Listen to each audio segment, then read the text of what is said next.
Science টিউটোরে তোমাদের সবাইকে স্বাগত জানাই।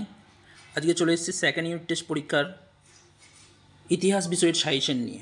ক্লাস 10 এখানে যে সাজেশন রাখা হয়েছে সেই সাজেশনটি সেকেন্ড ইউনিট টেস্ট পরীক্ষা অর্থাৎ 2025 সালে ক্লাস 10 যে সেকেন্ড ইউনিট টেস্ট পরীক্ষা হবে তার জন্য মোস্ট ইম্পর্ট্যান্ট সাজেশন। এখানে যে প্রশ্নগুলো আলোচনা করে দেবো প্রতিটা প্রশ্নই কিন্তু ভেরি ইম্পর্ট্যান্ট, তাই তোমাদেরকে বলো ভিডিও প্রথম থেকে শেষ পর্যন্ত দেখো। এখানে যে প্রশ্নগুলো রাখা হয়েছে প্রতিটা প্রশ্ন তোমরা খাতার মধ্যে লিখে নাও, এর উত্তরগুলো বারবার পড়ো। তোমরা দেখো বিগত বছরগুলো যে পরীক্ষা হয়েছে এখান থেকে প্রচুর প্রশ্ন কিন্তু কমন এসেছিলো, মানে বারবার ঘুরে ফিরে একই টাইপের প্রশ্নগুলো আসে। সেই প্রশ্নগুলো তোমাদের সামনে তুলে ধরেছি, প্রশ্নগুলো পরপর দেখো, প্রয়োজনে খাতার মধ্যে লিখে নাও আর এর উত্তরগুলো এখন থেকে পড়তে শুরু করে দাও। তাহলে দেরি না করে শুরু করা যাক আজকের ভিডিও এই সাজেশন ভিত্তিক প্রশ্নগুলো নিয়ে। দেখো প্রথমে মান 2 এর সাজেশনগুলো নিয়ে আলোচনা করব।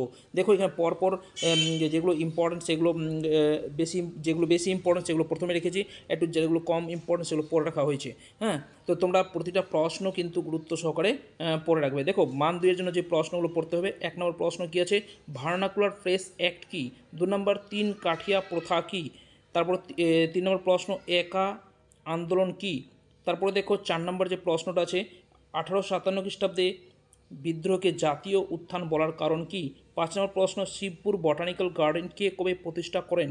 6 নম্বর প্রশ্ন চার্লস উইলকিনসন কে ছিলেন। 7 নম্বর প্রশ্ন রবীন্দ্রনাথ ঠাকুরের শান্তিনিকেতন প্রতিষ্ঠার আদর্শ কী ছিল। দেখো পরের প্রশ্নগুলো নিয়ে আলোচনা করার আগে তোমাদেরকে বলবো, এর আগের ভিডিওতে জীবনবিজ্ঞান, ভৌতবিজ্ঞান পাশাপাশি ভূগোল বিষয়ে সাজেশনগুলো রেখেছি, তোমরা যদি না দেখে থাকো তাহলে প্লে লিস্টে যাও, সেখান থেকে তোমরা দেখে নিবে। ওকে, পাশাপাশি একটা ছোট্ট রিকোয়েস্ট, চ্যানেল নতুন থাকলে অবশ্যই চ্যানেলটি সাবস্ক্রাইব করে নেবে, পাশে বেল আইকনটি বাজিয়ে রাখবে, তাহলে সবার আগে কিন্তু এই ধরনের ভিডিওগুলো পাবে। দেখো নেক্সট প্রশ্ন কী আছে, 8 কী আছে, ল্যান্ড হোল্ডার সোসাইটি কী উদ্দেশ্যে প্রতিষ্ঠিত হয়।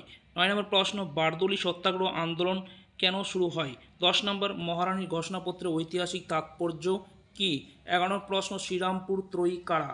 12 নম্বর প্রশ্ন মিরাট ষড়যন্ত্র মামলার কারণ কী। 13 নম্বর প্রশ্ন ভারত সভার দুটি উদ্দেশ্য লেখো। 14 নম্বর প্রশ্ন বাংলায় সর্বপ্রথম কে কোথায় ছাপাখানা গড়ে তোলেন। 15 নম্বর প্রশ্ন কী আছে, বণিক কাকে এবং কেন বলা হয়। 16 নম্বর প্রশ্ন পঞ্চানন কর্মকার কী জন্য বিখ্যাত।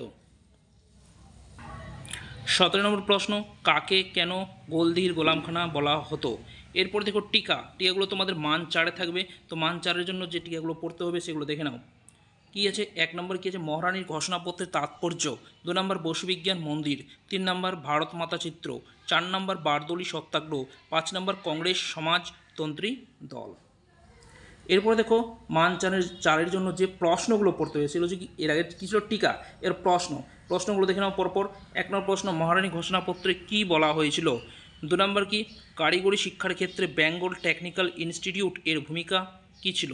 3 নম্বর প্রশ্ন জাতীয়তাবাদের বিকাশে আনন্দমঠ উপন্যাসের ভূমিকা কী ছিল। 4 নম্বর প্রশ্ন বাংলায় ছাপাখানা বিস্তারে উপেন্দ্র কিশোর রায়চৌধুরীর অবদান লেখো। 5 নম্বর প্রশ্ন অহিংস অসহযোগ আন্দোলনে কৃষক শ্রেণীর ভূমিকা কীরূপ ছিল তা লেখো। 6 নম্বর প্রশ্ন বিজ্ঞান শিক্ষার বিকাশে জগদীশচন্দ্র বসুর অবদান কী ছিল। 7 নম্বর প্রশ্ন বঙ্গভঙ্গ বিরোধী আন্দোলনে শ্রমিক শ্রেণীর কী ভূমিকা ছিল। 8 নম্বর প্রশ্ন বঙ্গভঙ্গ বিরোধী আন্দোলনে বাংলার কৃষকদের ভূমিকা কী ছিল এবং কেন। 9 নম্বর প্রশ্ন দেখো 1857 খ্রিস্টাব্দের বিদ্রোহকে কি সামন্ত শ্রেণী বিদ্রোহ বলা যায়। তো এই ছিল মান 4-এর প্রশ্ন। এরপরে মান 8-এর প্রশ্নগুলো নিয়ে আলোচনা করে দিচ্ছি, দেখে নাও।